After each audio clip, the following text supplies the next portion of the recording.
अच्छा, अब मुझे आज्ञा दीजिए। मेरे राज दरबार में जाने का समय हो रहा है। आज्ञा है मेहराज जी, जाइए।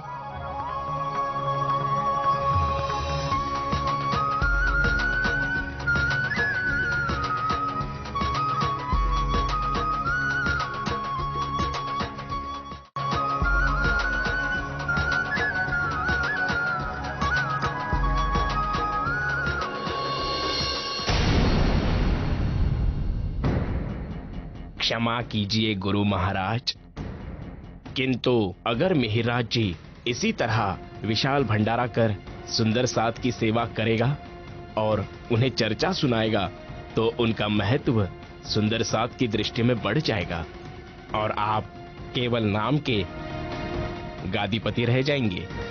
तुम ठीक कह रहे हो नाग जी, किंतु इसे रोकने के लिए हम क्या कर सकते हैं? एक उपाय है, हम एक चुगलखोर के द्वारा मंत्री जी के पास झूठी शिकायत करवा देते हैं कि आपका दीवान राजकोष से धन चुराकर अपने घर में धन संपत्ति का भंडार इकट्ठा कर रहा है। बस फिर क्या, आपका काम अपने आप हो जाएगा। बहुत अच्छा नाग जी, मैं मान गया तुम्हारे दिमाग को।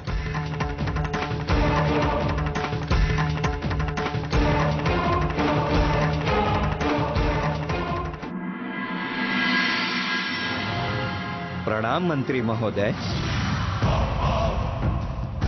सारे नगर की व्यवस्था तो आप देख रहे हैं, किंतु आपके दरबार में क्या हो रहा है, इसकी भी कुछ खबर है आपको? तुम्हारे कहने का क्या मतलब है? जो भी कहना है स्पष्ट रूप से कहो। आपके दीवान मिहिरराज जी राज्य के धन का दुरुपयोग कर रहे हैं। वो राजकोष का धन चुराकर अपनी प्रतिष्ठा के लिए भंडारे का आयोजन कर रहे हैं। लगता है आपको कोई गलतफहमी हुई है। दीवान जी तो बहुत ही सज्जन और ईमानदार व्यक्ति हैं। हमें उन पर पूरा भरोसा है। मैं बिल्कुल सत्य कह रहा हूं मंत्री जी। यदि मुझ पर भरोसा न हो तो आप उनके घर का निरीक्षण करवा के देख लें। वे बहुत ही कीमती वस्त्र, आभूषण एवं खाद्य सामग्री का भंडार इकट्ठा कर रहे हैं।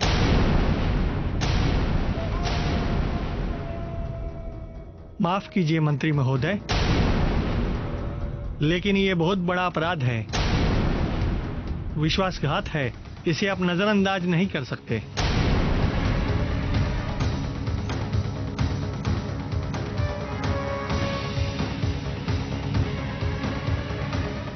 मेरे विचार से राजकोष की चोरी करना हत्या से भी बड़ा अपराध है,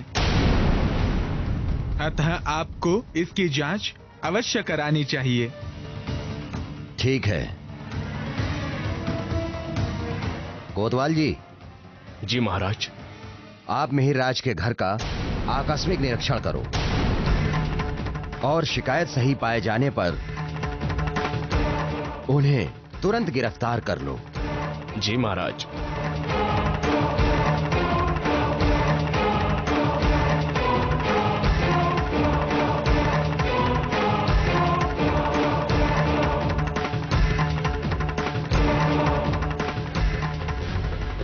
कल हम सारा सामान वहां पहुंचा देंगे। इस प्रकार से जांच करो।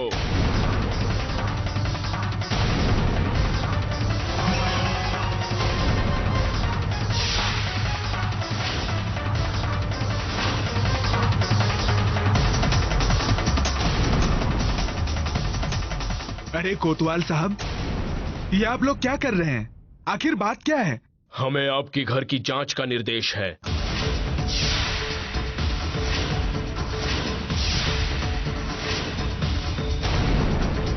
लेकिन किस लिए? आखिर बात क्या है?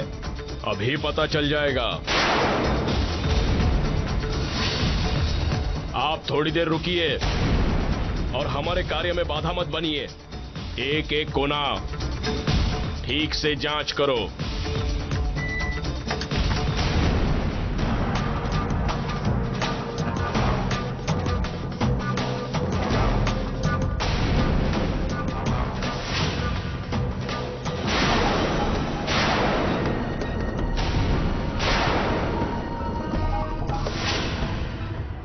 इसका मतलब हमें मिली जानकारी बिल्कुल सही है। सिपाहियों, गिरफ्तार कर लो इन तीनों को। लेकिन कोतवाल जी, हमारा दोष क्या है ये तो बताइए। आपके ऊपर राजकोष से धन चुराकर ये सब सामान खरीदने का आरोप है। किंतु ये सब सामान तो मैंने अपने वेतन से खरीदे हैं। मैंने राजकोष से एक फूटी कौड़ी तक नहीं चुराई है। ये निर्णय करना मंत्री जी का काम है। मंत्री जी के निर्देश अनुसार आपको गिरफ्तार करना ही होगा। सिपाहियों, इस कक्ष को मुहर बंद कर दो और इन तीनों को गिरफ्तार कर ले चलो।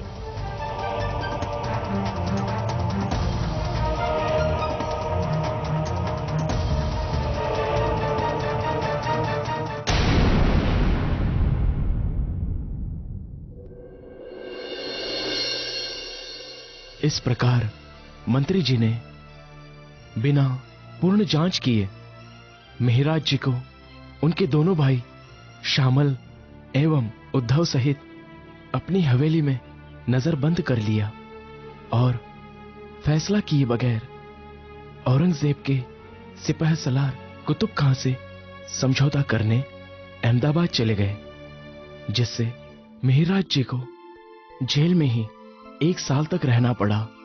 इस प्रकार यह माया के विरुद्ध उनका तीसरा युद्ध था। हमेशा निर्दोष होते हुए भी उन्हें कदम कदम पर कांटों से जूझना पड़ रहा था। जेल में उनकी आत्मा विरह में तड़पने लगती है, अपने धनी को पुकारने लगती है।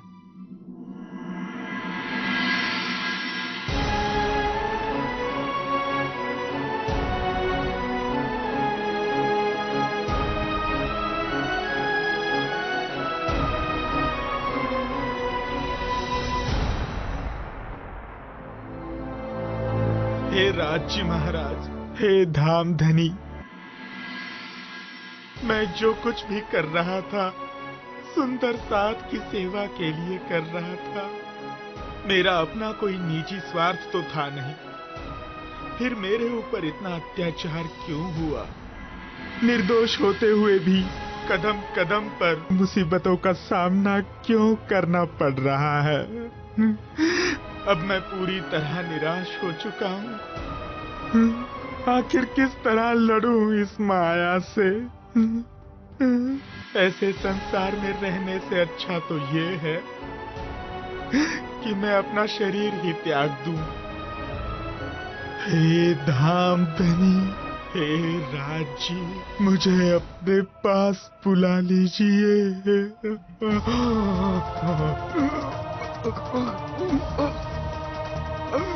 हे धामधनी।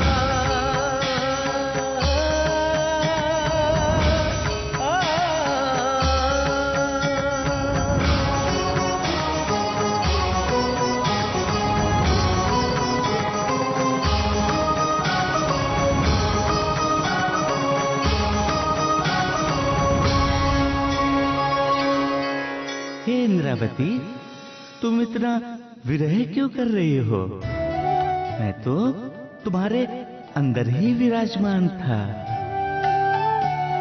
किंतु धामधनी, इसका तो मुझे एहसास ही नहीं हो पाया। मुझे विरह इसलिए हो रहा था कि मैं जागने कार्य से पूरी तरह से निराश हो चुकी हूँ। बाधाओं और परेशानियों से हार मान गई हूँ। मैं तो बस आपके दर्शन कर आपके प्रेम व आनंद में खो जाना चाहती हूँ। तुम चिंता मत करो इंद्रावती, ये घटना तो निमित्त मात्र थी, क्योंकि तुम्हारे तन से हमें धन की नहीं अपितु ज्ञान की सेवा लेनी है। तुम्हारे ही तन से उस तारतम वाणी का अवतरण होना है, जिससे समस्त ब्रह्मात्माओं की जागनी होगी तथा सारी दुनिया को अखंड मुक्ति प्राप्त होगी। सारा संसार तुम्हें ही अक्षरातीत श्रीजी साहेब प्राणनाथ के रूप में जानेगा। अतः तुम अपने हृदय में आनंद धारण करो।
गया सब कहे महापति सुख क्यों कहूँ जो उदया मूल अंकुर कहे महापति सुख क्यों कहूँ जो उदया मूल अंकुर सनमंद मूल को मैं तो पाँव पल छोड़ू न जाए सनमंद मूल को मैं तो पाँव पल छोड़ू न जाए। इस प्रकार अक्षरातीत श्री राज जी ने दर्शन देकर मिहिराज जी की आत्मा इंद्रावती को सांत्वना दी एवं उनका विरह दूर किया।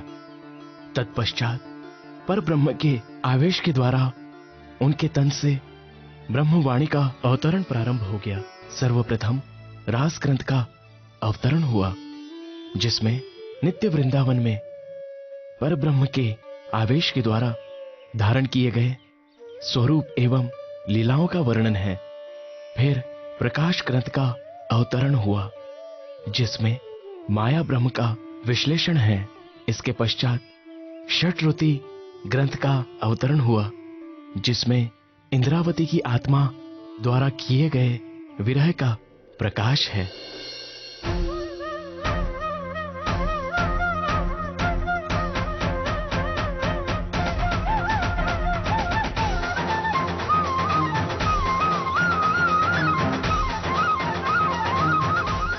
अखंड स्वरूपने अस्थिर आकारे शोभा कहूँ घनवे करीने स्नेह जोई जोई वचन आणु कहीं ऊंचा पन आवे वाणी माहे ते शोभा सिनगार श्यामा जेनो निरखूं जी ए शोभा न आवे वाणी माहे पण साथ माटे कहे वाणी ए लीला साथ ना हृदय मार माडवा तो में सबद मां आणी चरण अंगूठा अति भला पासे कोमल आंगलियो सार रंग तो अति रलियामणो दिसे नख हीरा तना झलकार। रासलीला के समय श्री श्यामा जी की आत्मा के द्वारा धारण किए गए अखंड स्वरूप का वर्णन मैं बहुत ही प्रेम पूर्वक उसे देखते हुए कर रही हूँ। उनकी अपरंपार शोभा इस नश्वर जगत के शब्दों से परे है, फिर भी ब्रह्म आत्माओं के आनंद के लिए मैं उसे कह रही हूँ। चरणों के अंगूठे एवं अंगुरियां अत्यंत कोमल व सुंदर हैं, नख हीरे के समान चमक रहे हैं। शोभारे मारा श्याम तणी सखी केनी पेरे वर्णऊ एह शब्दातीत मारा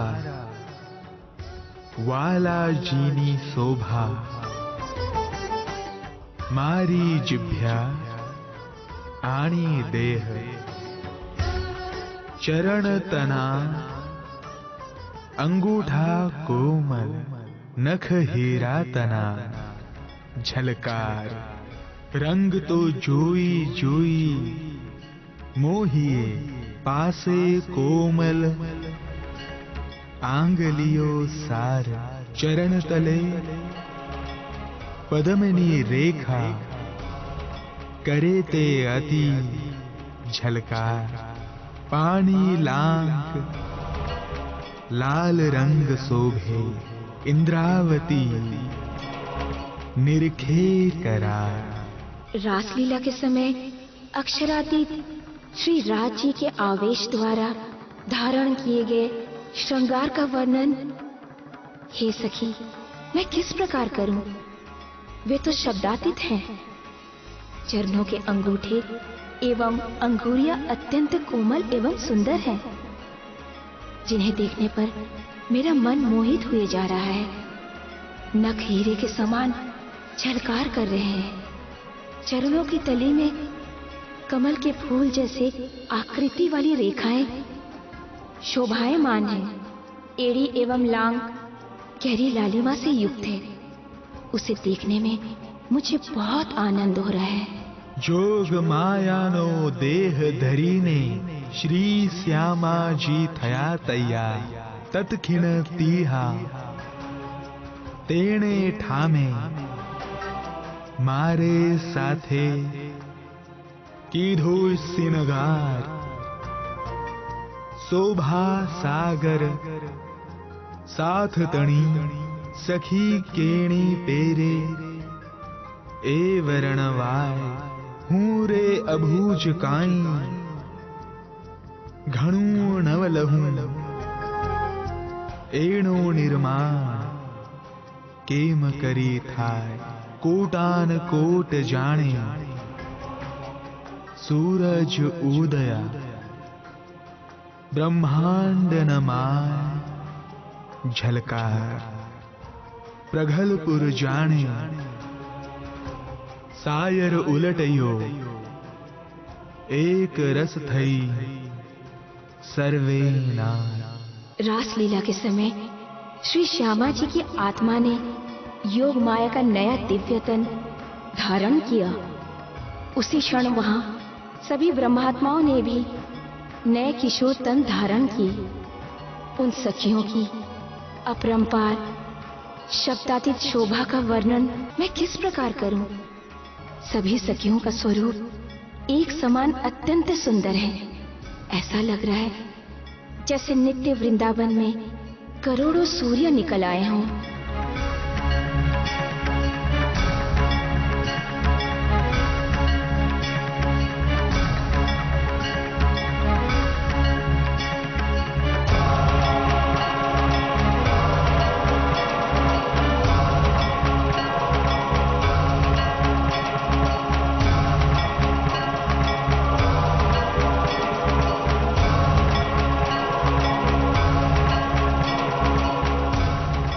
अरे भाई जी, ये सब क्या कर रहे हो?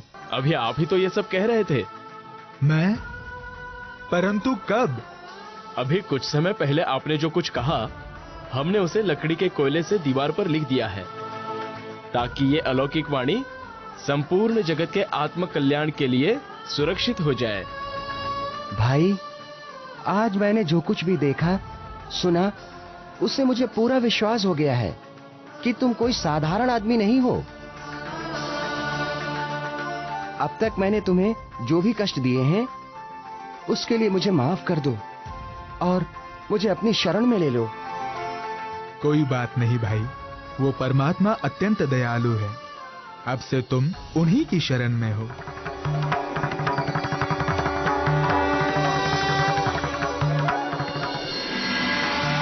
जी रानी साहिबा, मैं सच कह रहा हूं।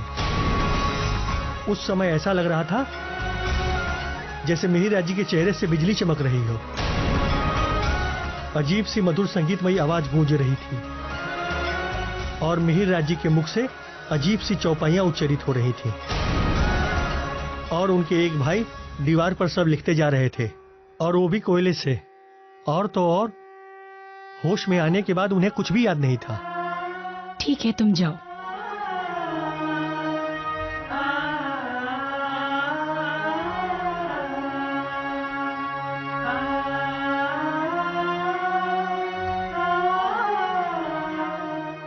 ये जो कुछ भी कह रहा है उसकी हमें जांच करनी होगी। चलकर देखना होगा कि इस बात में कितनी सच्चाई है।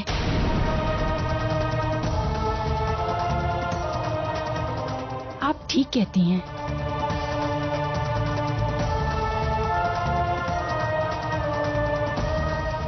हम दोनों को आज रात कारागार में जाकर स्वयं देखना होगा। ठीक है, हम चलेंगे।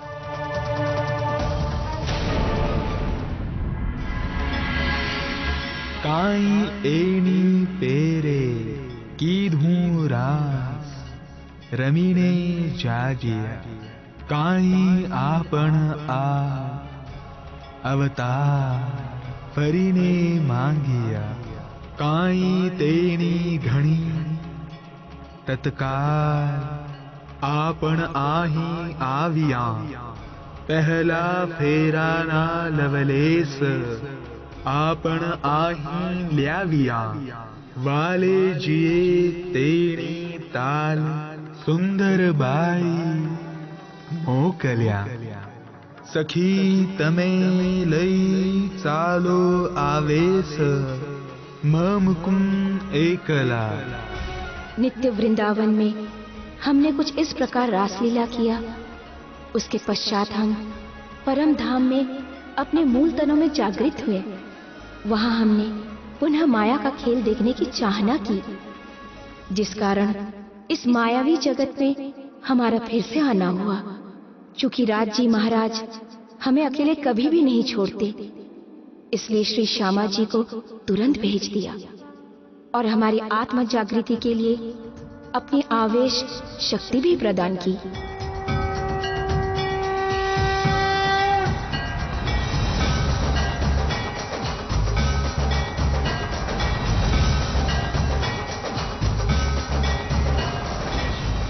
सच बहन, ऐसा दिव्य पुरुष तो हमने आज तक नहीं देखा।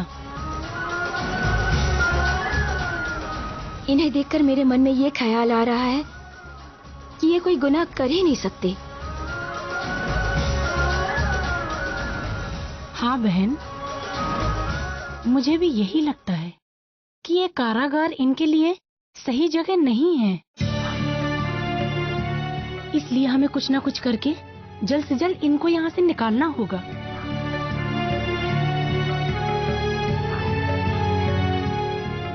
बिल्कुल सही कहा आपने। अपने पति के आते ही हम उन्हें इस घटना से अवगत कराएंगे और उनसे कहेंगे कि ऐसे देव समान और दिव्य पुरुष को यहाँ रखना ठीक नहीं। सो इनसे क्षमा मांगकर इन्हें सम्मान के साथ तुरंत छोड़ दे।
बात करनी है।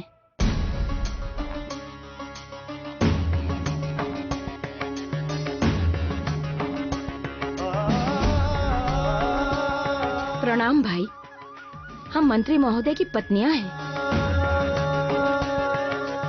प्रणाम जी, कहिए मैं आपकी क्या सेवा कर सकता हूँ? जी, सेवा तो हम आपकी करना चाहते हैं, इसलिए ये कागज कलम और दवात आपके लिए लाए हैं ताकि आपके मुख से अवतरित होने वाली अनमोल चौपाइयों को लिखकर हम सुरक्षित कर सकें। आपका बहुत बहुत धन्यवाद बहन। भाई, हमें सिपाही से पता चला कि यहाँ किस प्रकार की चमत्कारिक घटनाएं हुई है। पहले तो हमें विश्वास नहीं हुआ, लेकिन कल रात जब हम यहाँ आए तो हमने खुद देखा और समझा कि आप कोई दिव्य पुरुष हैं। आप निश्चित ही किसी की साजिश के शिकार हुए हैं और इस जुल्म में दुर्भाग्य से हमारे पति भी भागीदार हैं। इसी कारण हम दोनों आज आपसे अपने पति की गुनाह की माफी मांगते हैं और आपसे वादा करते हैं कि जैसे ही मंत्री जी वापस आएंगे हम उनसे कहकर आपको तुरंत रिहा करवा देंगे।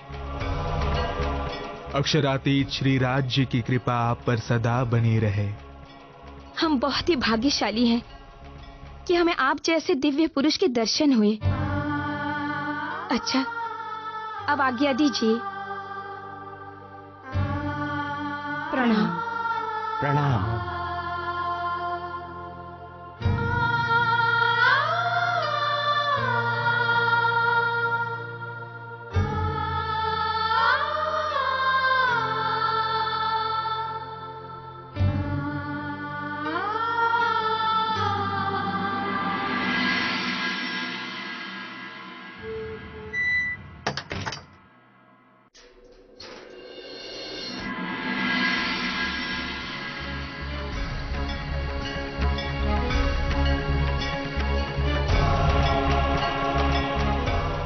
सरदनी रुतरे सोहामणि रलियामणि मुने वाला जी विना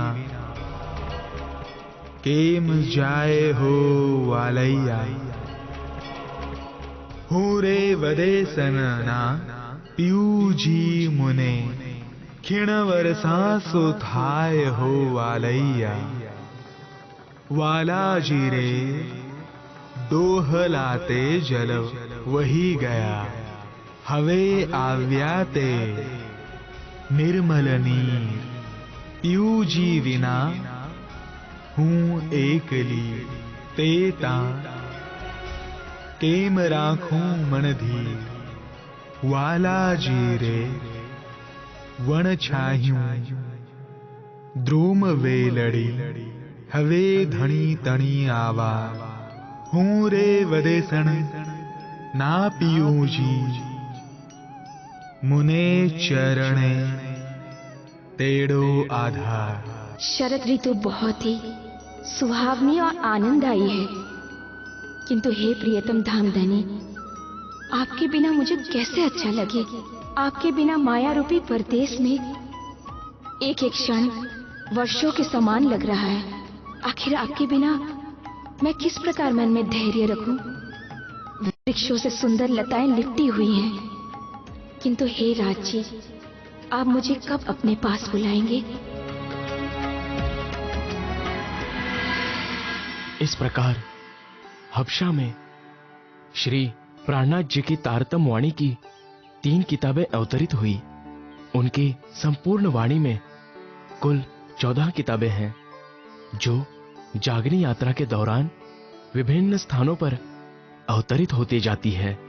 इधर मंत्री को कुतुब खां से समझौता करके आने में लगभग 1 वर्ष लग गए। 1 वर्ष पश्चात वे जैसे ही अपनी हवेली में आए, उन्हें उनकी पत्नियों ने इस चमत्कारी घटना से अवगत कराया। जी हाँ, आपने बिना सोचे समझे, बिना पूर्ण जांच किए दीवान जी को बंदी बनाकर बहुत बड़ा पाप किया है। जिन्हें आप अपना दीवान समझते रहे हैं, वे तो कोई दिव्य महापुरुष हैं। एक तो सामान जब्त करा लिया और दूसरा और कैद भी करा लिया। ये तो बहुत बड़ा अन्याय है। ये तुम क्या उल्टा पुल्टा कुछ भी कहे जा रही हो। हम बिल्कुल सही कह रही हैं। मैंने भी आश्चर्यचकित करने वाले वो चमत्कारिक दृश्य देखे हैं, जब उनके चेहरे से बिजली के समान चमकती हुई रोशनी निकलती थी। उनके मुख से पवित्र चौपाइयां अवतरित होती थीं। उनके अंदर निश्चित रूप से परब्रह्म की शक्ति है।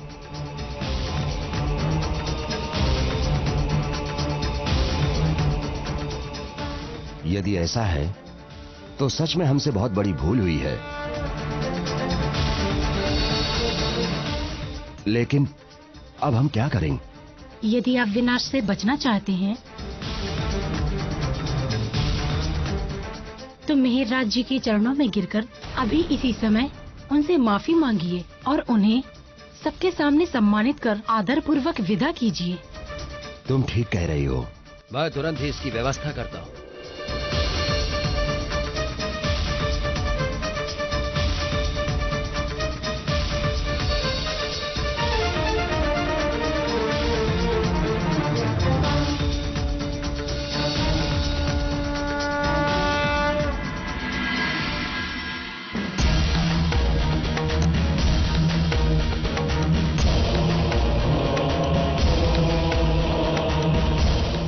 अरे ये क्या कर रहे हैं मंत्री जी? हमें माफ कर दीजिए मेहरराज जी, हमें गलत सूचना दी गई थी कि आप राजकोष के धन का दुरुपयोग कर रहे हैं। और जब हमने जांच करवाई तो पाया कि आपके घर जो भी सामान पाया गया वो आपके अपनी कमाई से खरीदा हुआ है। और इस बात से हमारे महाराज भी बहुत दुखी हैं। कोई बात नहीं मंत्री जी, जो कुछ भी होता है परमात्मा की इच्छा से ही होता है और अच्छा ही होता है। मुझे आप सबसे कोई शिकायत नहीं है। हम महाराज के आदेश से आपको सारी संपत्ति लौटाते हैं और साथ में राजसी सम्मान के स्वरूपाओं के कपड़े भी भेंट के रूप में स्वीकार करें। मेहरराज को मिल गया अंत में आखिर न्याय, दुख के बादल छट गए, फिर सुख के दिन आए, दोषी पश्चाताप करें, क्षमा मांगते आज, हुए राज जी की कृपा, हर्षित सकल समाज, हर्षित सकल समाज। इस प्रकार मंत्री जी ने माफी मांगते हुए विशेष सम्मान के साथ विदा किया, किंतु मेहरराज जी के हृदय में किसी प्रकार का कोई दुख तो था ही नहीं, बल्कि अपार खुशी थी। प्रियतम पर ब्रह्म के दर्शन एवं ब्रह्मवाणी अवतरण की, और वे इस खुशी को बिहारी महाराज और सभी सुंदर साथ में बांटने के लिए जैसे ही पहुंचे,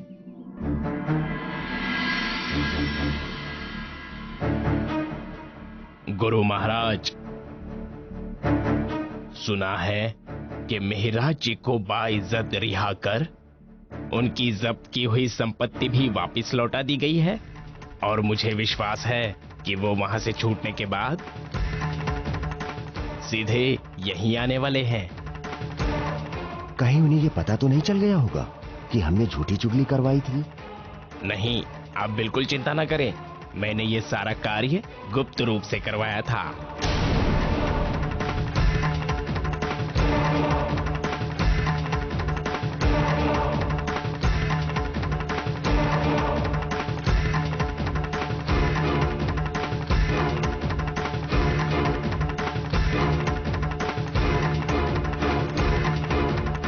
प्रणाम सद्गुरु महाराज।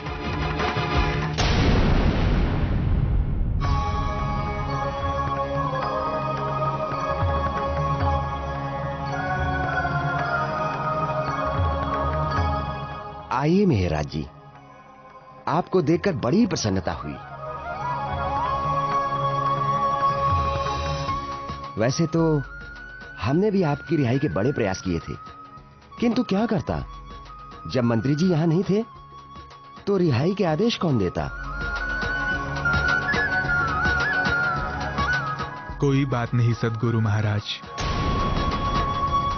जो कुछ भी हुआ उसका मुझे कोई दुख नहीं,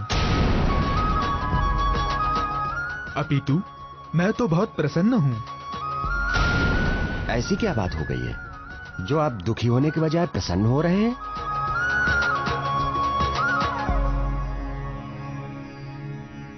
दुखी तो बहुत हुआ था। शुरू में 6 महीने तक विरह में बहुत तड़पा हूं मैं, किंतु उसके बाद जो कुछ भी हुआ उसने मेरा सारा दुख दूर कर दिया। अक्षरातीत श्री राज जी ने मुझे स्वयं दर्शन दिए। फिर मेरे मुख से ब्रह्मवाणी का अवतरण होने लगा, जिससे मेरा हृदय आनंद से भर गया। जेल नहीं जाता तो राज्य के दर्शन और ब्रह्मवाणी का अवतरण कैसे संभव होता। अतः श्री राज्य जो भी करते हैं अच्छा ही करते हैं, और इसीलिए मैं ये वाणी लेकर खुशखबरी सुनाने आपके पास तुरंत चला आया, ताकि इसे देखकर आपको और सभी सुंदर साथ को भी आनंद हो।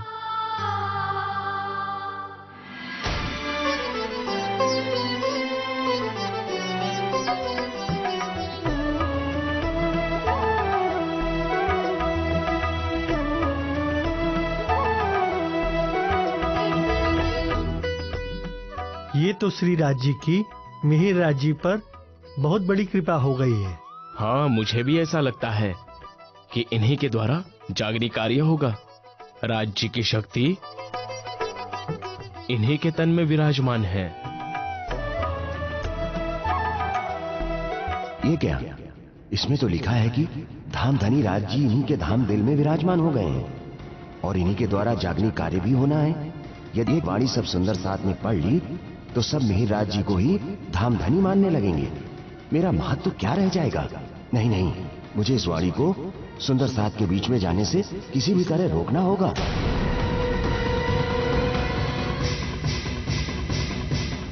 मिहिर राज, आज हम तुमसे यह पूछना चाहते हैं कि तुम हमें क्या मानते हो? जी, आप तो हमारे धाम के धनी समान हैं। यदि तुम मुझे धाम के धनी मानते हो, इतना विरह क्यों किया? आखिर हम एक ही नगर में तो थे। थोड़ा धैर्य रखना चाहिए था आपको। इस विरह का सारा भार मुझ पर पड़ रहा है। इस वाणी में भी सारा विरह लिखा हुआ है।